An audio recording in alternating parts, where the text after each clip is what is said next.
Hola y nuevamente estamos aquí en esta tercera semana del curso de métodos de redacción y tecnología. Aquí vamos a ver lógicamente más sobre la investigación y el proceso investigativo, y vamos ahora a continuar nuestro desarrollo del curso en esta tercera semana. Vamos a hacer una pequeña recapitulación. Número uno, aprendimos a hacer la fase inicial de la investigación. A, estoy trabajando en el problema X. B, porque quiero llegar a investigar Y. C, para que pueda ayudar a resolver Z. También todo esto nos llevó a desarrollar el marco conceptual de la investigación, que consiste en los siguientes elementos. Número uno, los antecedentes del tema o problema. Número dos, la justificación. 3, el planteamiento del problema. 4, la delimitación del problema. El marco conceptual o al marco conceptual le añadimos dos elementos para complementar la hoja de introducción de nuestro trabajo de investigación. A, la hipótesis de la investigación. B, el curso de la investigación. Por lo tanto, la introducción de su investigación debe tener los siguientes elementos en total. Número 1, los antecedentes del tema o problema. 2, la justificación. 3, el planteamiento del problema. 4, la delimitación del problema. 5, la hipótesis. 6, el curso de la investigación. Así que ahora vamos a entrar directamente en materia en esta tercera semana sobre la investigación y sobre el tema de su investigación. El material que nos llega de fuente primaria es el más puro. Se asemeja a una vertiente y cuando más cerca al lugar mismo de origen de la fuente. Es más puro que el agua y menos posibilidad habrá de que sea contaminado este material con influencias terceras o de segunda mano. Así que las fuentes primarias se evalúan por el valor de la fuente, de dónde provienen. Es el punto importante. Las fuentes primarias para su trabajo de investigación teológico deben ser, número uno, la palabra de Dios, la Biblia, y sus distintas traducciones. Número dos, los manuscritos de la Biblia. Los manuscritos son la crítica textual, los manuscritos en griego y en hebreo que existen disponibles. 3, las autobiografías o diarios personales. 4, las cartas personales. El reporte de experimentos de laboratorio de prestigio pueden servir también como fuentes primarias. 5, entrevistas, cuestionarios, encuestas. 6, estadísticas del gobierno o entidades mundialmente reconocidas. Entonces esto nos lleva, ya después de ver la primera clase de fuentes, a la segundo tipo de fuentes, que serían las fuentes secundarias. Las fuentes secundarias consiste en información de segunda mano, pero son más organizadas. No son como las fuentes primarias, que vienen de una fuente pura, pero tiene una información de segunda mano que es útil y es muy aceptable. Se evalúan las fuentes secundarias por la interpretación acertada y objetiva del tema, evitando fuentes que sean parcialmente o inexactas. En general, las segundas fuentes son muy útiles para poder desarrollar los trabajos de investigación y son las que quizás más utilices a la hora de desarrollar tu trabajo de investigación. Un investigador lee de fuentes secundarias para aprender de otros investigadores. Fuentes secundarias son libros y artículos que analizan fuentes primarias publicadas en revistas especializadas para profesionales. Otras fuentes secundarias son las noticias en periódicos, artículos en revistas. Por ejemplo, Guatemala es el quinto país más violento de Latinoamérica. Eso suena como una oración que proviene de un periódico o de una revista. Otras fuentes son también las tesis y disertaciones. Ejemplos, los caquiquieles en la conquista de Guatemala, la tesis de historia del año 1974. Esto sería más bien un ejemplo de una tesis o disertación que se puede servir como fuente secundaria. También los reportes, por ejemplo, reporte del gobierno, universidades, fundaciones, Informe Nacional del Desarrollo Humano del 2005, esos serían considerados fuentes primarias. Las monografías también, reflexiones de algún autor. Tenga cuidado con las monografías sin nombre de autor. Esto es, monografías que existen sin ninguna autoría, pues pueden causar de una u otra problema inflexiones en términos de ser consideradas fuentes secundarias. Consecuentemente a los reportes de gobierno y todo eso como fuentes secundarias, tengan cuidado de no utilizar esos reportes como fuente primaria porque no lo son. Vendrían a ser fuentes secundarias debido a que son informes de segunda mano de información que es adquirida. Entonces es importante recordar eso a la hora de compilar la bibliografía y las fuentes bibliográficas para su trabajo de investigación. Las fuentes terciarias, que serían de tercer grado, la mayoría de los libros publicados hoy en día se pueden considerar extendidamente como fuentes terciarias porque usan las fuentes primarias y secundarias en su redacción para un público general. Es interesante que aunque se aleja de la vertiente del agua, la mayoría de los libros publicados hoy en día son de fuente terciaria porque usan toda esa información. Aunque se aleja de la vertiente del agua pura, si el autor es profesional y sabio, habrá reunido información útil para el lector sobre muchos temas. Entonces aquí en la fuente terciaria existe una combinación entre fuentes primarias y secundarias para producir las terciarias, y el autor es alguien que compila la información desde un punto de vista profesional y práctico, utilizando sabiduría para desarrollar varios temas importantes. Entonces, las fuentes terciarias pueden ser, número 1, libros de textos por eruditos en la materia. Número 2, biografía de personajes. 3, enciclopedias. 4, diccionarios. Ahora vamos a hablar un poco sobre el procedimiento para buscar la literatura, para buscar esta bibliografía que ustedes necesitan para su trabajo. Al buscar bibliografía es importante empezar buscando fuentes terciarias, porque la información es más resumida, más generalizada y sirve para la introducción y el primer desarrollo del problema que está siendo investigado. Entonces es importante buscar fuentes terciarias para poder comenzar a desarrollar el proceso investigativo de compilación de bibliografía para su trabajo investigativo. Luego va llenando su marco teórico con detalles que vienen de fuentes primarias o secundarias.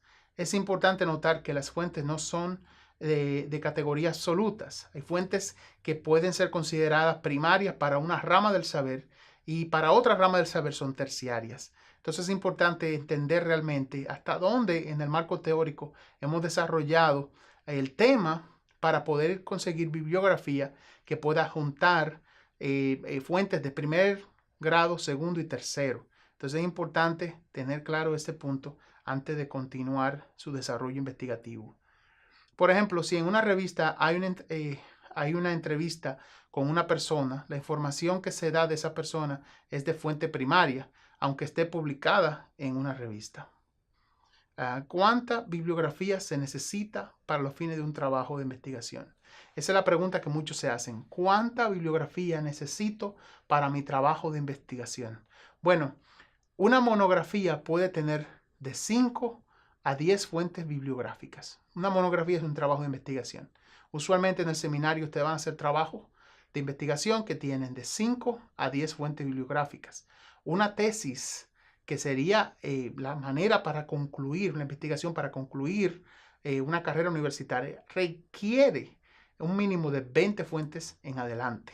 Así que necesitan más de 20 fuentes académicas para una tesis. No solo estamos refiriéndonos a libros, sino también a revistas, artículos, folletos, periódicos, documentos y entrevistas. Por eso se usa la palabra referencias bibliográficas o fuentes bibliográficas para adquirir a esta información. La bibliografía, que sería el título en Turabian que ustedes van a poner en su trabajo de la bibliografía, va a tener compilado ahí todas estas citas bibliográficas en orden alfabético para que así el lector pueda confirmar su información y utilizar estas fuentes para su propio desarrollo y el desarrollo informativo de estudio. Criterios para una evaluación o criterios para evaluar un material impreso.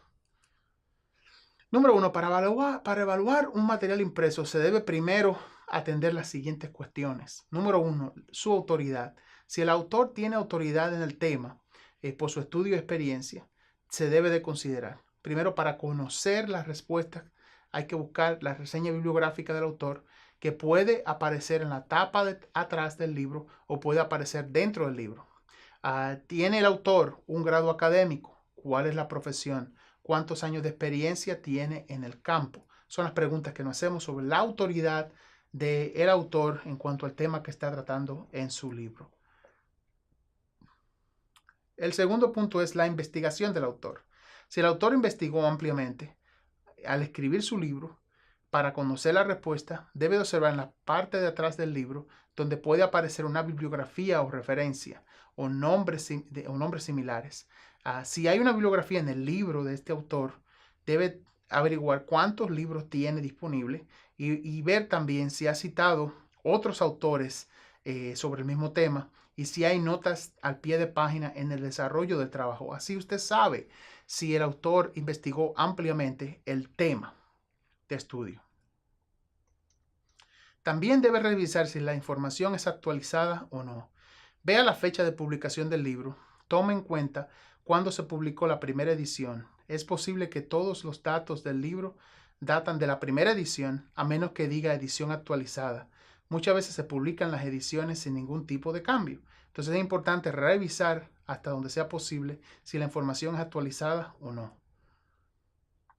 También debe de buscar, dentro de lo posible, el prestigio de la editora del libro.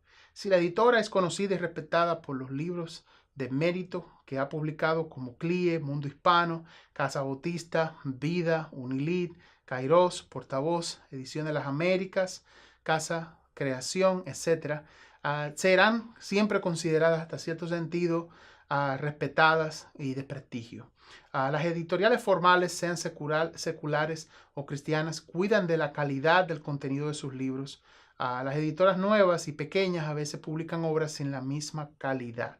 Entonces es importante buscar y a la simple vista, al ver una de estas casas publicadoras escribir un libro o publicar un libro de este tipo, de cualquier tipo, con un tema diferente, realmente esos son casas editoras que respetan realmente la integridad del contenido del libro y la investigación. Vuelvo a repetir esa lista, como CLIE, Mundo Hispano, Casa Bautista, Vida, Unilid, Kairos, Portavoz, Edición de las Américas, Casa Creación, etc. Son editoriales formales que publican libros realmente útiles para los fines académicos.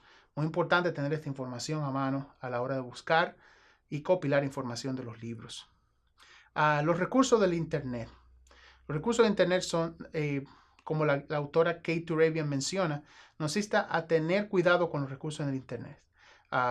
Vea el sitio web, vea si el sitio web que usted está procurando para como cita es un sitio manejado por una organización o institución seria y responsable. Muchos sitios pertenecen a individuos, son personales y algunos no son confiables.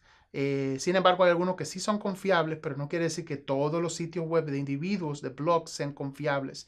Revise las citas, revise la autoría, revise las organizaciones sobre las cuales usted está utilizando la información. Y es vital que usted analice esa información que está extrayendo de la web, porque no todo lo que dice la web realmente es útil para los fines de un trabajo de investigación, aunque sí tengo que hacer la salvedad de que sí hay información que puede servir de mucha utilidad. Vea si el sitio de la web está relacionado con un periódico profesional. Ve si suplementa recursos bibliotecarios. Algunas revistas profesionales usan la web para ofrecer información que todavía no ha llegado a las bibliotecas. O sea, hay recursos que son útiles. Ver si el sitio mantiene también, el sitio de la web mantiene una perspectiva objetiva en asuntos sociales conflictivos. Observe si se abstiene el sitio web de atacar a otros investigadores, de usar un lenguaje abusivo, si tiene algún error de ortografía, puntuación o de gramática. Debe observar también si el sitio o recurso de la web tiene fecha de cuando fue actualizado y o tiene fecha, téngale reserva. Si no tiene fecha, téngale reserva. Si no sabe quién es responsable del sitio, téngale reserva. Así que, hermanos, con esta información, quiero que tengan cuidado con la información que reciben de la web, de los recursos de la web. No estoy diciendo con eso que no lo pueden utilizar. Vivimos en un mundo donde es necesario utilizar el Internet, pero tengan mucho cuidado de dónde consigan la información. Visite su biblioteca más cercana, visite a la biblioteca del curso del Canvas y ahí podrá de una u otra manera conseguir los libros que necesita para hacer su trabajo de investigación. Consulte con sus amigos, con sus compañeros, con todas las personas necesarias que usted crea que tengan información sobre el tema que usted va a investigar. Busque esa información con ellos, consíguela y evite dentro de lo posible utilizar mucho el Internet si no practica lo que acabamos de ver hace un minuto con relación a cuáles son los recursos que pueden ser utilizados o no. Si tiene alguna duda con referente a algún blog o algún recurso del Internet, consulte a su profesor para que él le pueda decir si eso puede servirle o no, si esa información le puede servir o no para los fines de su trabajo de investigación. Así que con esto me despido. Muchas gracias y bendiciones en Cristo.